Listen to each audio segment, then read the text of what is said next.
তোমরা যে এই মাছের রেসিপিটা দেখছো, আশা করি এই রেসিপিটা তোমাদের ভালো লাগবে। যদি ভালো লেগে থাকে লাইক কমেন্ট শেয়ার করতে কিন্তু একেবারেই ভুলে যেও না। আর নতুন কেউ দেখে থাকলে চ্যানেলটাকে সাবস্ক্রাইব করে দিয়ে বেল আইকনটাকে অল করে দিয়ে আমার পাশে থেকো। আরও যদি কিছু রেসিপি জানার থাকে অবশ্যই কমেন্ট করে জানিও। তাহলে চলো রেসিপিটা দেখানো যাক। তো অনেক রকম ভাবে রুই মাছের রেসিপি করে খেয়েছো, কিন্তু আজ একটু অন্যরকম ভাবে রুই মাছের রেসিপি করে দেখাবো। হ্যালো ফ্রেন্ডস, আমি সুস্মিতা, বং ব্লগার সুস্মিতা চ্যানেলে তোমাদের সবাইকে স্বাগত জানাই। আজ রেসিপি রুই কোরমা। এখানে দেখো রুই মাছ নিয়ে নিয়েছি। তোমরা মনে করলে এর থেকেও বড় পিসেরও মাছ রাখতে পারো। সাথে লাগছে দেখো, এখানে আছে পোস্ত, আমন্ড আর আছে কাজু। এটাকে ভিজিয়ে রেখেছি যাতে পেস্ট করতে অনেকটাই সুবিধা হয় আর খুব কিন্তু স্মুথ একটা পেস্ট আসবে। সাথে আছে রসুন, আদা, কাঁচা লঙ্কা আর আছে কিশমিশ। এখানে দেখো টমেটো কুচি নিয়ে নিয়েছি। এখানে আছে পেঁয়াজ কুচি আর এখানে ফোড়নে ব্যবহার করব মৌরি, জয়িত্রী, গোটা গরম মশলা আর আছে দুটো শুকনো লঙ্কা আর সাথে আছে কিন্তু কেওড়ার জল। তাহলে চলো রেসিপিটা দেখানো যাক।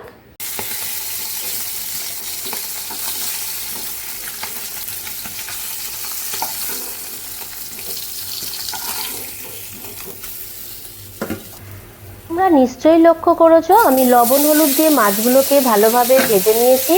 মাছ ভাজা হয়ে যাবার পর যে তেলটা ছিল সেই তেলের মধ্যে দেখো পেঁয়াজ কুচি দিয়ে দিলাম। এই সময় কিন্তু গ্যাসের ফ্লেমটাকে একটু লো করে দিয়ে পেঁয়াজগুলো ভাজতে হবে।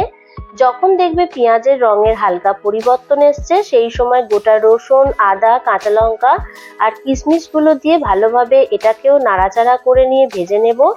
তবে কিন্তু বেশি লাল লাল করে যেন পেঁয়াজ ভাজাটা না হয়ে যায়, পেঁয়াজটা হালকা নরম থাকবে সেই সময় কিন্তু এইগুলো দিতে হবে, রসুন, আদা, কাঁচা লঙ্কা আর কিশমিশ।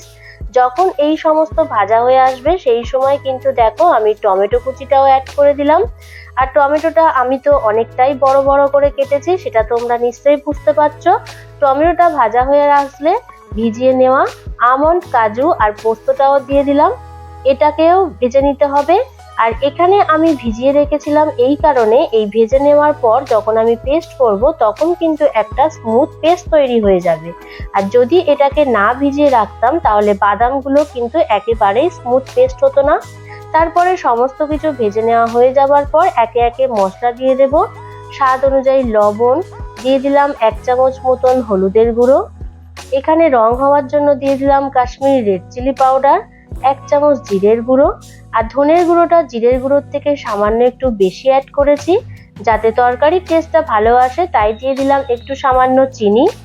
সমস্ত মশলা দিয়ে ভালোভাবে নাড়াচাড়া করে নিয়ে কিন্তু মিশিয়ে নিতে হবে। এখানে কোনো কিন্তু জলের প্রয়োজন নেই, যেহেতু আমি এখানে লবণ অ্যাড করেছি তাই টমেটোটা দেখো অনেকটাই নরম হয়ে এসছে। আর এই মশলাটাকে কিন্তু ঠান্ডা করে নিয়ে পেস্ট করতে হবে। যখন তোমরা পেস্ট করবে তখন মনে করলে সামান্য একটু জল দিতে পারো। আর এই সময় কিন্তু গ্যাসের ফ্লেমটাকে একেবারেই লো করে নিয়ে সমস্ত মশলা কিন্তু এরকম ভাবে কষিয়ে নিতে হবে। তারপরে দেখো এই মিক্সিং জারের মধ্যে কিন্তু পেস্ট করে নেব বলে তোমাদেরকে দেখিয়ে দিলাম। তারপরে সমস্ত মশলা তুলে নেওয়ার পর তেল দিলাম। তেলটা গরম হয়ে আসলে সামান্য মৌরি, জয়িত্রী, গোটা গরম মশলা, দুটো শুকনো লঙ্কা অ্যাড করে দিলাম। এখানে লক্ষ্য করবে মৌরি আর জয়িত্রীর থেকে হালকা যখন সেন্ট বেরোবে সেই সময় কিন্তু পেস্ট করে নেওয়া মশলাগুলো অ্যাড করে দিতে হবে, দিয়ে ভালোভাবে নাড়াচাড়া করে নিতে হবে। এই সময় গ্যাসের ফ্লেমটাকে লো টু মিডিয়াম ফ্লেমে রেখে ভালোভাবে কিন্তু মশলাটা কষিয়ে নিতে হবে। মশলা কষানোর পর তোমরা লক্ষ্য করবে হালকা হালকা তেল ছেড়ে আসবে। এই মশলাটা কষাতে কষাতে দেখবে অনেকটাই শুকনো হয়ে এসছে আর রঙেরও কিন্তু অনেকটা পরিবর্তন হয়ে আসবে। এরকম ভাবে লো টু মিডিয়াম ফ্লেমে ভালোভাবে কষানো হয়ে যাবার পর ঈষৎ উষ্ণ জল ব্যবহার করলাম। আর এই যে জলটা দিলাম আমি কিন্তু জলটা আগে থেকে গরম করে নিয়ে মশলার বাটির সাথে ভালোভাবে মিশিয়ে নিয়ে সেই জলটা দিলাম। দেখো এই মশলাগুলো যাতে গোটা গোটা না হয়ে থাকে খুন্তি দিয়ে ভালোভাবে নাড়াচাড়া করে নিচ্ছি, দিয়ে ভালোভাবে এটা ফুটতে হবে। গ্রেভি যখন দেখবে অনেকটা কমে এসছে সেই সময় ভেজে রাখা মাছগুলো অ্যাড করে দিতে হবে। ভেজে রাখা মাছগুলো দিয়ে আবারও ভালোভাবে একটু লো ফ্লেমে হালকা করে ফুটিয়ে নিতে হবে। আর এই রান্নাটা কিন্তু একটু গ্রেভি একেবারেই কম রাখতে হবে।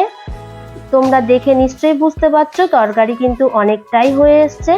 নামাবার আগে এখানে দিয়ে দিলাম একটু ধনেপাতা কুচি আর দিয়ে দেব 1 চামচ মতন কেওড়ার জল। কেওড়ার জল দিয়ে দেওয়ার পর হালকা করে মিশিয়ে নেব। নিয়ে তারপর কিন্তু সাথে সাথে গ্যাসের ফ্লেমটা বন্ধ করে দিয়ে মিনিট 10 জন্য একটু ঢাকা দিয়ে রেখে দেব, যদিও সেটা তোমাদেরকে দেখাইনি।